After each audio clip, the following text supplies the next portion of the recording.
tapi fi sifatil makhlukin. Karakter-karakter manusia, membebaskan diri dari jeratan karakter manusia yang sifatnya duniawi. Itu fana yang ketiga.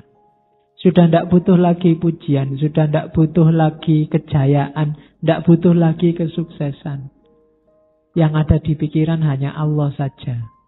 Itu makom ketiga. Makom yang keempat, fana angkulizat. Kalau ini sudah nyampe di level kesadaran, jangankan sifat, jangankan af'al, aku sendiri juga tidak ada. Kamu ngomong, apa sih Pak saya itu? Saya itu tidak penting sama sekali. Itu belum paling rendah. Karena masih ada akunya, meskipun kamu anggap dirimu tidak penting.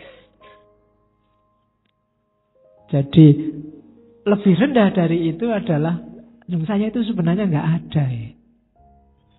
Non-existent. Yang ada kan cuma Allah. Jadi, keberadaanku kayak teh ini. Awalnya ndak ada. Dibikin sama takmir, terus ada. Terus diminum, ndak ada lagi. Dirimu juga begitu. Ndak usah gaya-gaya. Sejago-jagomu paling sekitar 80-90 kamu sudah jadi tinggal baunya saja. Wong awalnya memang ndak ada. Itu makom yang ke selanjutnya. Terus yang selanjutnya levelnya lebih tinggi lagi. Bahkan semua ini ndak ada, ndak cuma dirimu. Alam semesta juga ndak ada. Jangan-jangan semua ilusi, katanya Ghazali. Yang kamu lihat seolah-olah ada, itu ndak ada. Jangan-jangan ini semua mimpi, katanya Descartes. Kamu mimpi itu kan seolah-olah kayak beneran. Jangan-jangan ngaji ini cuma mimpi, begitu bangun, iyalah mimpi serius amat. Kan bisa kayak gitu. Kan katanya Ghazali, siapa tahu besok ketika kita sudah meninggal, terus masuk ke alam barzah, kita baru sadar, iyalah ternyata dunia kemarin itu tidak penting sama sekali. Sama kayak kamu ketika masuk ke alam dunia, kamu anggap alam rahim itu kan, alah itu cuma menjaga biar tetap hidup aja, tidak penting. Lebih penting alam dunia ini. Mungkin besok kamu masuk alam barzah juga begitu. Alah kalau cuma kayak gitu ngapain kemarin dadak tawuran, dadak nangis-nangis, dadak. Mungkin kamu begitu besok di alam barzah. Ya nanti kita ketemu di sana ya. Nanti kita ngobrol lagi. Kita bikin ngaji filsafat cabang sana ya. Oke. Terus yang paling tinggi adalah fana angkuli masiwallah. Sudah hilang kalau itu. Merasa saja tidak ada. Kalau tadi yang di sebelumnya kan merasa bahwa alam ini tidak ada, merasa dirimu tidak ada. Itu juga masih trik karena masih ada yang merasa. Di level paling atas, merasanya sudah tidak ada, sudah hilang. Sudah wallahu alam bisawab. Itu makom paling tinggi, fana. Saya tidak tahu kita sekarang ada di makom berapa. Atau masih baru belajar makom. Belum masuk ke makom-makom. Dari situ kita membangun jati diri kita, insan kamil. Nah, terus di Futuhat, katanya Ibnu Arabi, sekarang tak kasih contoh ya. Insan kamil itu sosok sejatinya, perwujudannya kayak gimana sih? Katanya Ibnu Arabi, lihatlah para wali sufi. Ya enggak apa-apa saya tambahi wali sufi ya. Kalau wali saja nanti pikiranmu jangan-jangan wali murid atau ben wali. Ya, jadi wali sufi atau mursyid kalau di Torekot. Itulah profil seorang insan kamil. Di situ kesisip pendapatnya Al-Qushairi. Silahkan kamu baca saja. Tak loncati langsung ke pendapatnya Ibnu Arabi saja. Jadi Kayak gimana sih cirinya wali sufi itu? Katanya Ibnu Arabi, yang pertama, kalau kamu ingin nyari orang yang memang wali, yang pertama apa? Yaitu orang yang hanya minta tolong dan minta perlindungan pada Allah saja. Tidak butuh dukungan, tidak butuh pertolongan siapapun. Tidak butuh massa, tidak butuh polisi, tidak butuh TNI. Dia sudah hanya Allah saja yang dia mintai pertolongan. Tidak bikin surat edaran untuk berangkat atau untuk melarang berangkat. Ya. Jadi dia tidak butuh semua itu sudah. Tidak penting. Bagi dia yang penting Allah ridho padaku. Oke, jadi itu ciri yang pertama. Jadi hanya Allah saja pelindungnya. Yang kedua adalah, yang tadi, orang yang taholak bi ahlakillah. Orang yang ya wis gampang-gampangane akhlaknya terpuji. Dalam hidupnya isinya hanya keutamaan-keutamaan. Sabar, penyayang, pemaaf. Kamu ngerti sendirilah orang baik dan orang yang tidak baik. Itu karakter kedua. Jadi kalau di sekelilingmu ada orang kayak gini, dia punya karakter wali sufi. Jadi siapapun itu, ya wali sufi itu kan kayak tadi insan kamil ya. Dia menjamin keberlangsungan alam, keberlangsungan kehidupan kita sehingga tidak jadi kiamat. Jadi hari ini kan banyak teman-teman kita yang tawuran. Nah, kenapa kok ini semua sudah rusak, kok tidak kiamat-kiamat ya? Karena mungkin masih ada orang-orang yang karakternya wali sufi ini. Dialah yang menopang. Maka kalau ada ulama, kalau ada aulia yang meninggal, itu kan di hadis, di kitab-kitab banyak disebut itu bencana yang luar biasa. Berarti selangkah lebih dekat dengan kiamat. Jadi orang-orang ini, wali sufi ini kan yang nyambung kita sama yang di atas, sama Allah. Ini kalau HP itu, para wali sufi ini kayak towernya. Begitu towernya hilang, sinyalmu hilang.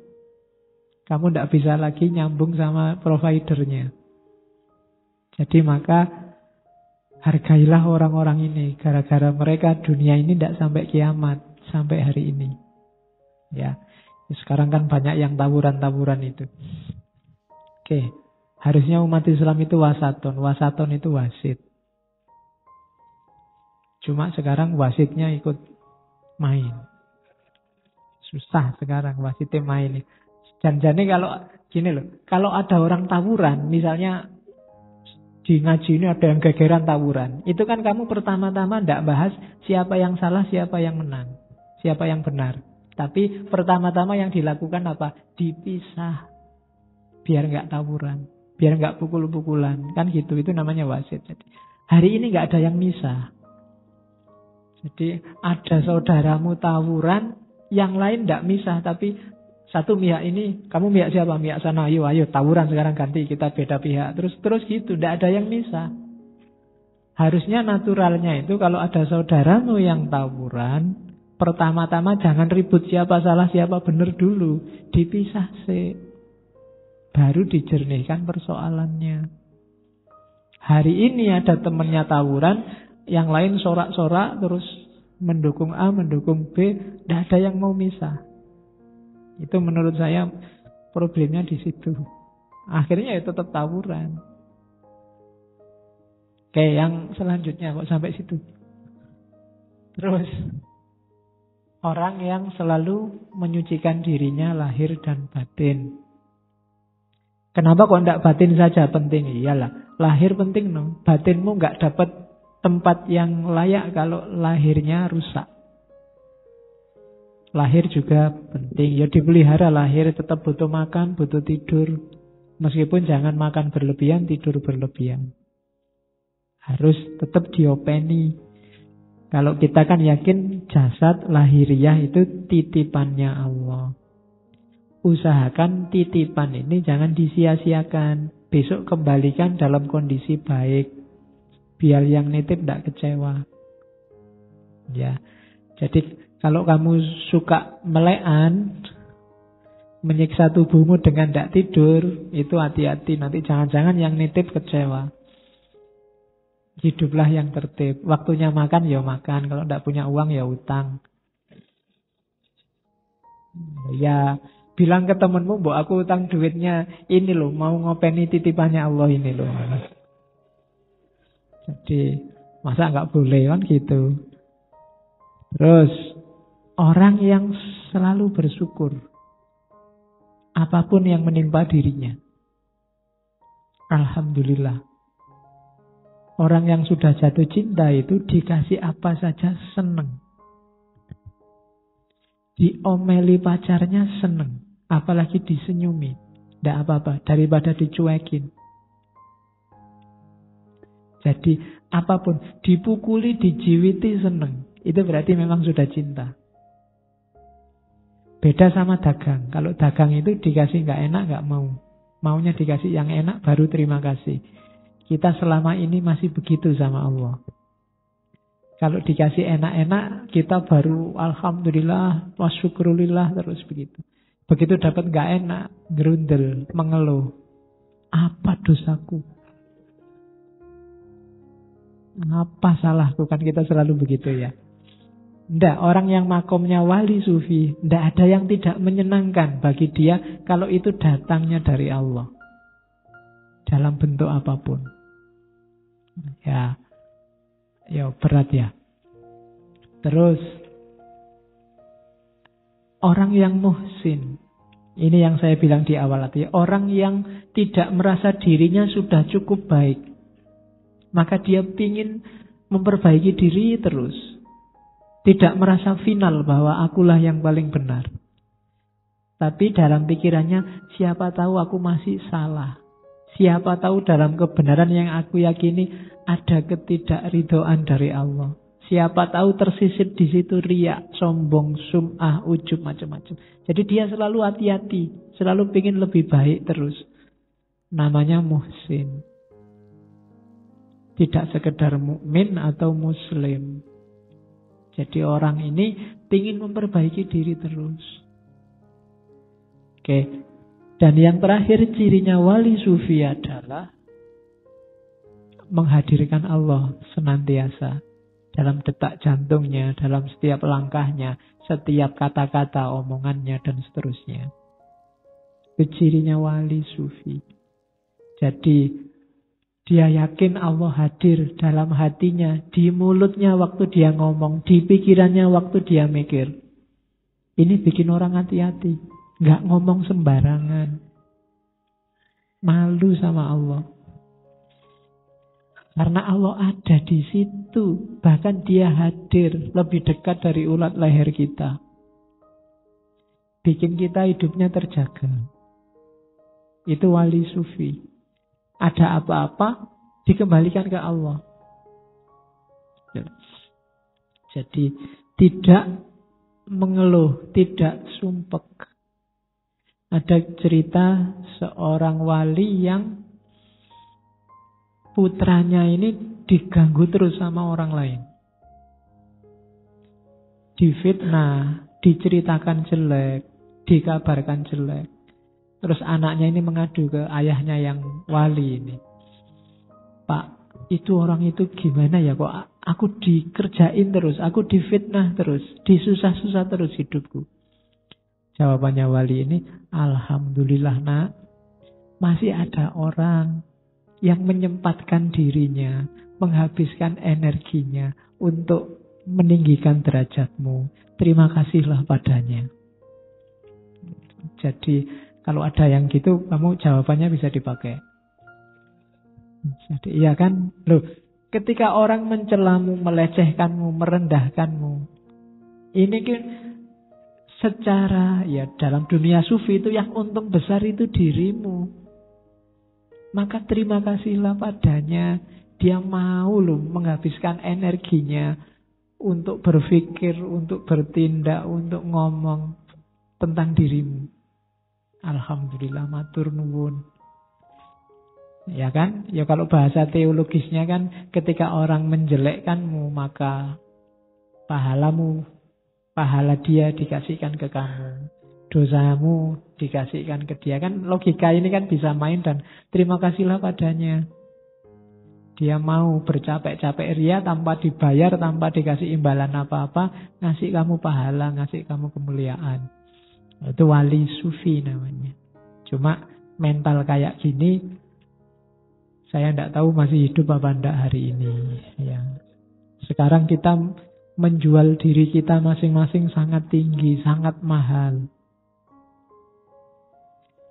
Jadi ya semoga hidup kita tidak dimahalkan oleh Allah. Apa-apa jadi susah. Oke. Ini yang saya bilang, setengah jam ke depan kita bahas ini. Di sekeliling kita, ini sering saya bilang ya, hati-hati memposisikan diri, jangan-jangan kita berhadapan dengan orang yang dicintai oleh Allah, walinya Allah, temannya Allah. Ini saya ambil dari bab 73, dari 560 bab. Tentang level dan tingkatan para kekasih rahasia Allah. Ini uniknya, kadang-kadang walinya sendiri tidak ngerti kalau dia wali. Itu dahsyatnya di situ. Wali kalau ngerti dirinya wali, ini beban yang sangat berat, luar biasa. Jadi maka kadang-kadang Allah menjaga dirinya dengan dia sendiri tidak sadar kalau dia wali. Biasanya yang ngerti kalau dia wali, wali yang lain. Oke, meskipun saya ngomong gini kamu gak usah GR, jangan-jangan aku wali. Ya. Sok-sok kamu gitu merasa wali kayak aku. Arahnya jangan ke dirimu, tapi ke orang-orang sekelilingmu. Jangan-jangan mereka wali. Kalau ke arah dirimu sendiri, lahirnya merasa besar, merasa tinggi. Kalau kamu merasa dirimu wali, berarti pasti kamu bukan wali. Rumusnya memang begitu. Ketika kamu merasa dirimu wali, berarti ada rasa tinggi dalam dirimu. Pasti kamu bukan wali. Nah, justru, lah iya Pak, saya ini tidak merasa diriku wali. Jangan-jangan saya wali, ya waduh. Buletnya di situ lagi nanti. Wis tidak usah mikir ke situ lah. Jadi atribut, gelar, nama, level, tingkatan itu sama sekali tidak penting. Yang penting prosesnya, mujahadahmu, sulukmu, pendekatanmu pada Allah. Levelmu di mana, ahwalmu nyampe apa, tidak usah dipikir. Begitu kamu mikir, kira-kira aku ini makumnya sudah wali apa belum ya? Pasti tidak, sudah. Jadi yang ada di pikiranmu hanya Allah saja, bukan gelar keduniaanmu. Ini kan identifikasi dari Ibnu Arabi. Ya memang nanti dipahami secara rasional banyak. Apa iya begitu ya? Ya memang menangkapnya jangan pakai rasio, pakai intuisi. Saya bilang tadi Ibnu Arabi nulisnya dengan pengetahuan ilhamiah para kekasih Allah yang ada di seluruh penjuru dunia ini. Inilah para insan kamil yang bikin dunia ini belum kiamat. Selama orang-orang ini masih ada, kiamat belum terjadi. Oke. Yang paling tinggi, kadang orang menyebutnya wali kutub. Kelompok Al-Aqtab.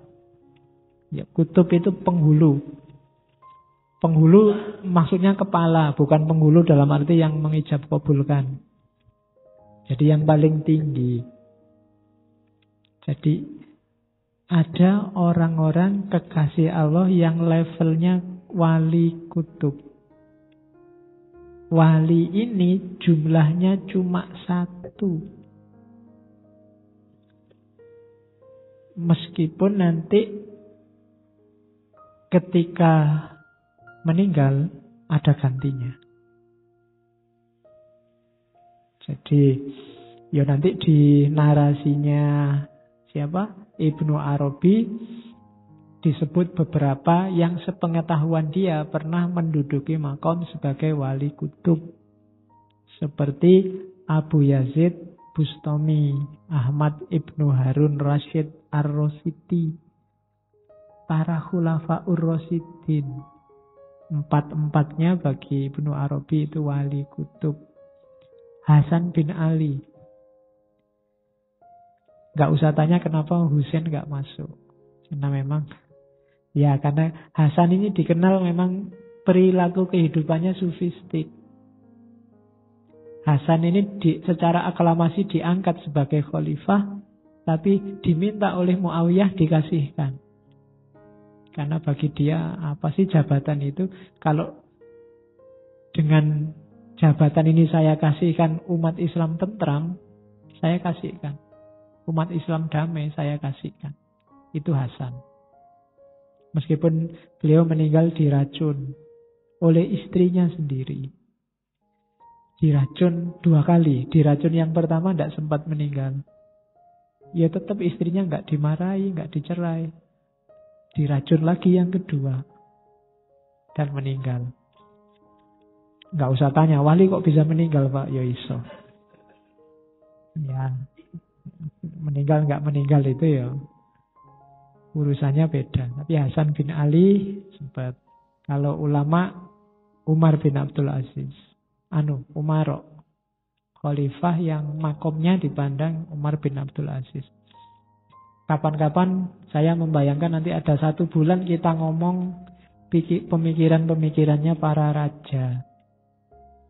Salah satunya saya ingin ngangkat Umar bin Abdul Aziz. Mungkin Alexander the Great, Iskandar Zulkarnain, muridnya Aristoteles. Kemudian dari Jawa saya ingin memasukkan Sultan Agung dengan serat sastra gendingnya. Sudah berapa? 1, 2, 3, 4. Satu lagi entah nanti kita cari. Yang posisinya raja. Jadi jangan salah. Raja, presiden, pemimpin itu banyak juga yang punya gagasan-gagasan original. Filosofis. Oke. Jadi Al-Aqtab. Di bawah Al-Aqtab ada Al-A'immah. Kalau Al-A'immah isinya 2. Gelarnya Abdul Rabbi sama Abdul Malik. 2 orang wali. Itu level kedua. Kemudian level ketiga ada Al-Autad.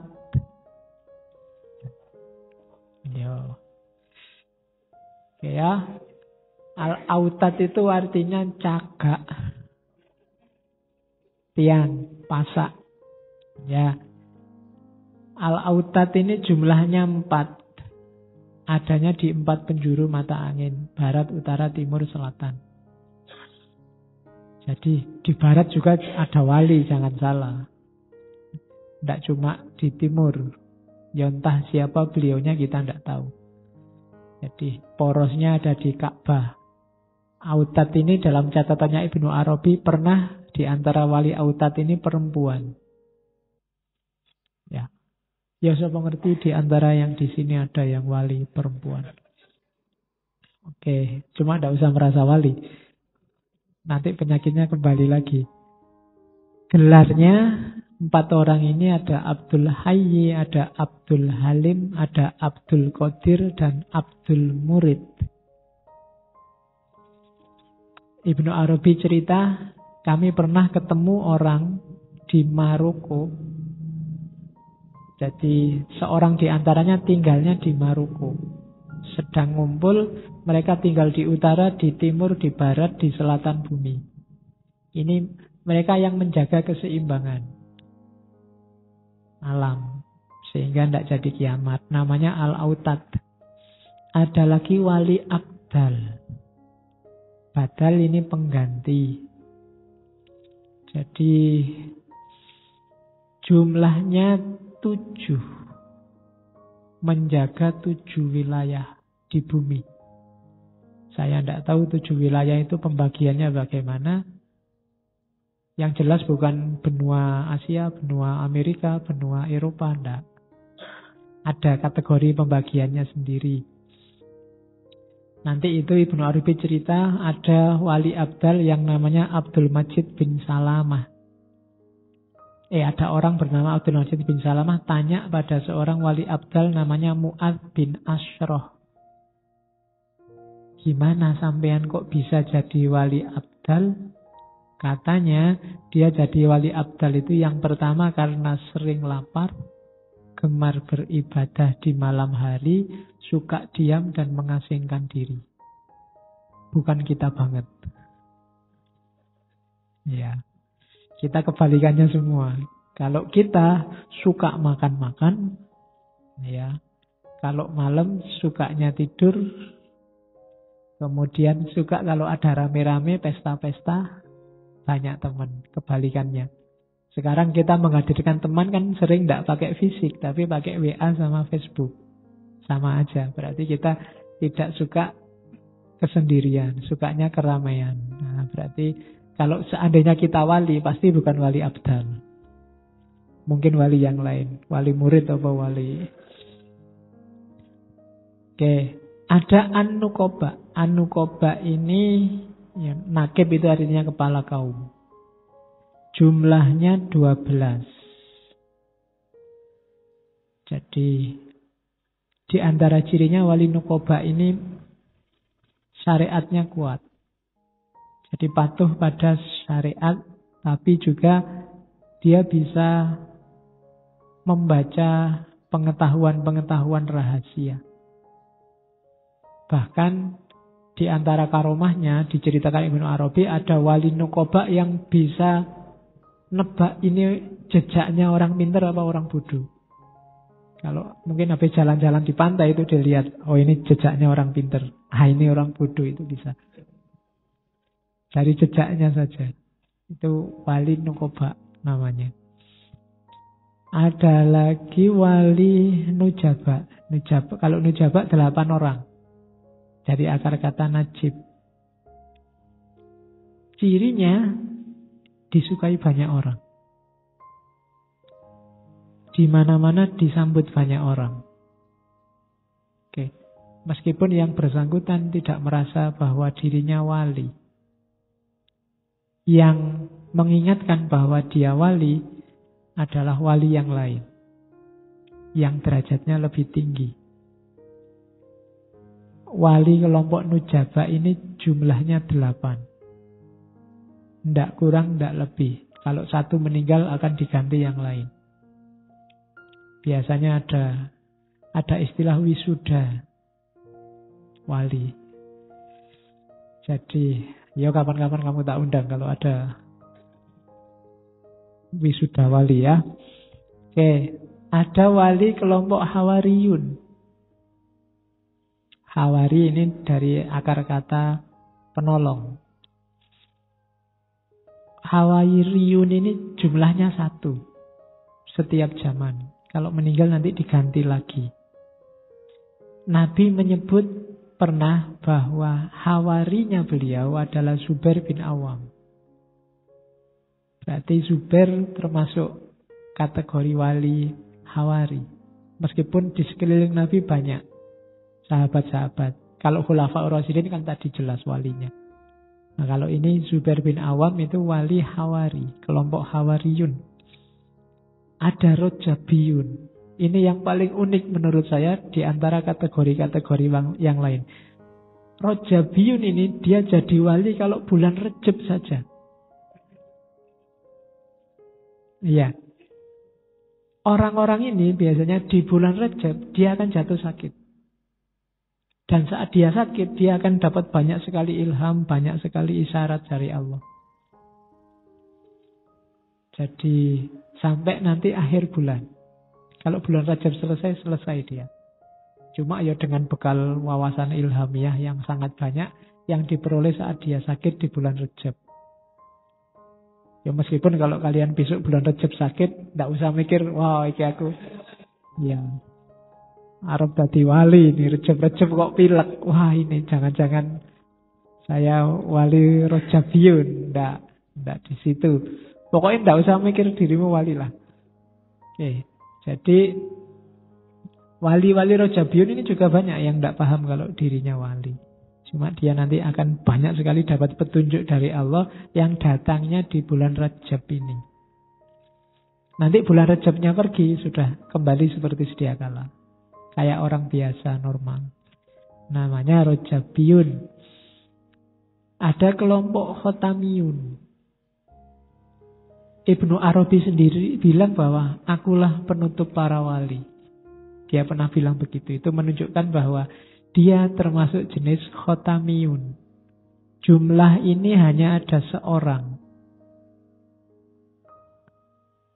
Dan setelah wali Khotamiyun ini terus Nabi Isa datang. Wali yang terakhir. Ini jenis wali Khotamiyun. Selanjutnya, masih panjang sebenarnya, ada sekelompok manusia kekasih Allah yang misterius namanya Rijalul Ghaib. Jumlahnya 10 orang di setiap masa. Jadi orang ini cirinya biasanya lembut, lemah lembut, jasmani rohaninya. Jadi kalau ngomong tidak bisa ngomong keras. Orangnya misterius, tidak banyak orang kenal. Kecuali mereka memperkenalkan dirinya. Oke. Jadi ya karena misterius, jarang orang ngerti. Oke ya, namanya Rijalul Ghaib. Jumlahnya 10 orang. Ada Rijalul Quwah Al-Ilahiyah. Kalau Rijalul Quwah Al-Ilahiyah jumlahnya 8. Cirinya wali di kelompok ini adalah orang-orang ini cirinya adalah tegas. Bukan keras ya, tegas. Jadi kukuh pada kebenaran. Oke, katanya Ibnu Arabi di kota Fes, Maroko, ada orang namanya Abu Abdullah Al-Dakok. Dia salah seorang wali yang masuk Rijalul Quwah Al-Ilahiyah. Tegas, tegas itu maksudnya punya prinsip, tidak mencela-menceli. Meskipun tidak keras, gayanya tetap lemah lembut. Tidak ada wali yang kasar, tidak ada wali yang keras. Oke, terus ada Rijalul Hanan wal Atfil Ilah. Orang-orang ini dikenal sebagai para pecinta Tuhan. Jumlahnya 15 orang. Cirinya sangat penyayang terhadap sesama. Itu Rijalul Hanan wal Atfil Ilah. Terus ada Rijalul Haibah wal Jalal. Jumlahnya 4 orang. Orang-orang ini orang luar biasa, cuma tidak ada yang kenal di bumi. Orang-orang ini terkenalnya di langit. Populer di kalangan malaikat. Ya. Jadi dia idolnya para malaikat. Bukan manusia di bumi. Cirinya lemah lembut. Dan orang akan tunduk kalau ketemu dia. Tanpa dia menundukkan. Itu Rijalul Haibah wal Jalal. Orang sungkan sendiri kalau berhadapan dengan wali ini. Ibnu Arabi pernah ketemu di Damaskus. Katanya Ibnu Arabi di Futuhat. Terus Rijalul Fathi. Jumlahnya 24. Ini orang yang bisa mengakses informasi-informasi rahasia. Anytime. Orang yang ilmu laduninya kuat tentang apapun. Namanya Rijalul Fathi. Terus ada rijalul ula, jumlahnya 7 orang. Orang-orang ini yang levelnya tinggi. Jadi mereka bisa mondar-mandir di banyak alam, termasuk di alam malakut. Ya. Nggak usah kamu kejar, alam malakut kayak gimana, belum nyampe. Terus, rijalul tahtil asfal. Mereka ada di bawah bumi. Ini bahasa simbolik ya. Di bawah bumi berarti tidak ada orang yang tahu. Jumlahnya 21. Nggak ada orang tahu karena mereka mendedikasikan hidupnya untuk selalu berada di hadapan Allah. Namanya rijalut tahtil asfal. Oke, makanya aspal itu ada di bawah. Itu jangan salah, itu bahasa Arab itu. Jadi kalau diterjemahkan letterlek ini para laki-laki yang ada di bawah aspal. Oke, ya. Terus rijalu imdadil ilah wal kaun. Ini orang yang selalu mendapat karunia ilahi, jumlahnya tidak lebih dari 3 orang. Ini orang yang butuh apa saja pasti dikasih oleh Allah. Dan mereka tidak pernah mikir dirinya. Jadi kebutuhan mereka adalah kebutuhan manusia sekelilingnya. Dan setiap kali dia mohon sesuatu, minta sesuatu, pasti dikasih oleh Allah. Nama mereka adalah rijalu imdadil ilah wal kaun. Ada ilahiyun, rohmaniyun. Ini manusia penyayang. Jumlahnya 3 di setiap masa. Oke, karakternya agak mirip wali abdal. Katanya Ibnu Arabi. Ada rijalul istitolah. Mereka juga kelompok yang selalu dapat pertolongan. Cuma jumlahnya 1. Cirinya lagi mereka ditakuti. Yang membedakan dengan wali sebelumnya. Terus rijalul ghina billah. Jumlahnya 2. Orang-orang yang kaya raya karena Allah. Dan tidak butuh bantuan siapapun. Ini wali. Rijalul ghina billah. Ada rijalu ainit tahkim wal zawaid. Jumlahnya 10. Cirinya rajin ibadah. Mereka juga kekasihnya Allah. Ada rijalul istiqoq. Orang yang selalu rindu dengan Allah. Karena selalu rindu dengan Allah, di antara cirinya adalah senang sekali sholat.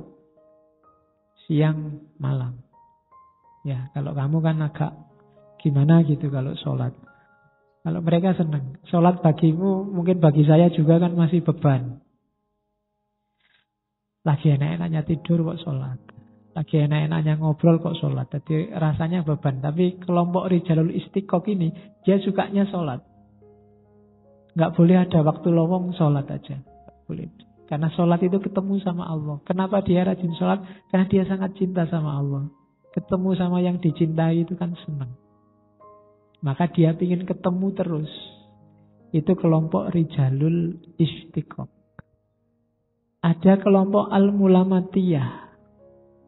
Ini cirinya hati-hati dalam syariat. Dasar hidupnya adalah khauf pada Allah. Takut keliru. Ini kelompok mulamatiyah jumlahnya tidak terbatas. Banyak. Sesuka Allah. Bisa sedikit, bisa banyak. Terus ada kelompok fuqara. Al-fuqara ini orang yang merendahkan dirinya di hadapan Allah. Memposisikan dirinya rendah di hadapan Allah. Ada kelompok as-sufiyah. Jumlahnya juga tidak terbatas. Cirinya takholak bi ahlakillah. Luhuran budi. Ada kelompok al-ibad. Cirinya suka beribadah. Oke. Ada kelompok az-zuhad. Cirinya meninggalkan keramaian dunia. Atau seandainya ada di tengah dunia, Mereka tidak lagi terikat, tidak lagi melekat dengan dunia. Itu kelompok az-zuhad. Ada yang unik, rijalul ma'i. Biasanya mereka ini ada di pinggir-pinggir sungai atau laut. Kamu bisa komparasikan dengan Sunan Kalijogo. Ya, Sunan Kalijogo itu kan jadi wali karena nongkrong di pinggir sungai. Ya, kalau kamu kan juga sering mancing. Ya, tidak kayak Sunan Kalijogo hasilnya. Mereka tidak banyak dikenal karena memang suka mengasingkan diri. Jadi ada cerita katanya satu ketika Syekh Abu Sa'ud As-Sibli sedang ada di pinggir sungai Dajlah. Terus dia tanya sambil lihat air, dia kira-kira ada nggak ya makhluk Allah, wali Allah yang beribadah di dalam air. Tiba-tiba muncul dari dalam air bilang, ada wahai Abu Sa'ud. Jadi itu termasuk rijalul ma'. Jadi wali-wali Allah yang hidupnya di air. Cuma kamu jangan ketemu lah, nanti kaget. Tiba-tiba muncul dari air, kamu bisa lari. Oke. Terus orang-orang ini biasanya bisa meramal terjadinya bencana. Mungkin kalau mau ada tsunami, kalau mau ada bencana, orang-orang yang di pinggir sungai mungkin ada yang ngasih informasi tanpa mereka sadari. Dari kelompok rijalul ma'. Ada al-afrod. Al-afrod ini wali yang kedudukannya tinggi. Di antaranya Syekh Muhammad Al-Awani, temannya Syekh Abdul Qadir Jailani. Ada al-umana. Ini orang-orang yang mendapat amanah. Para pejabat misalnya, itu kan al-umana. Tapi mereka wali makomnya. Nabi bilang misalnya Abu Ubaidah, ada al-qurra. Wali yang muncul dari kalangan pecinta Al-Quran. Ya, pecinta itu levelnya berarti melampaui sekedar pembaca dan penafsir. Ada al-ahbab, jumlahnya tidak terbatas. Mereka cirinya rajin ibadah, tapi bukan ibadah yang formal, tapi ibadah yang didasari cinta. Ada al-muhaddasun. Al-muhaddasun ini orang yang selalu dapat ilham dari Allah. Ada al-akhilla. Ini sama cirinya, ibadah yang didasari cinta. Ada al-samro. Al-samro ini unik, cirinya kulitnya hitam, tapi manis. Tapi wali. Kalau kalian kan hitam, manis juga enggak, apalagi wali. Oke, jumlahnya tidak terbatas. Jadi ada wali hitam manis namanya as-samro.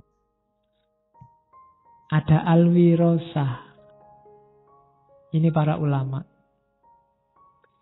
Jadi pewaris para nabi. Cirinya ibadah tidak hanya yang wajib-wajib. Suka dengan yang sunnah dan tidak suka keramaian. Alhamdulillah. Itulah level-level gelar-gelar para insan kamil, para wali. Dari Ibnu Arabi. Dan segala karakternya termasuk dasar filosofinya. Mulai dari wahdatul wujud, mikrokosmos, makrokosmos, manusia sebagai khalifah, manusia sebagai ruhnya alam semesta, dan terakhir manusia sebagai kekasih pecintanya Allah. Itulah insan kamil. Oke, alhamdulillah kita sudah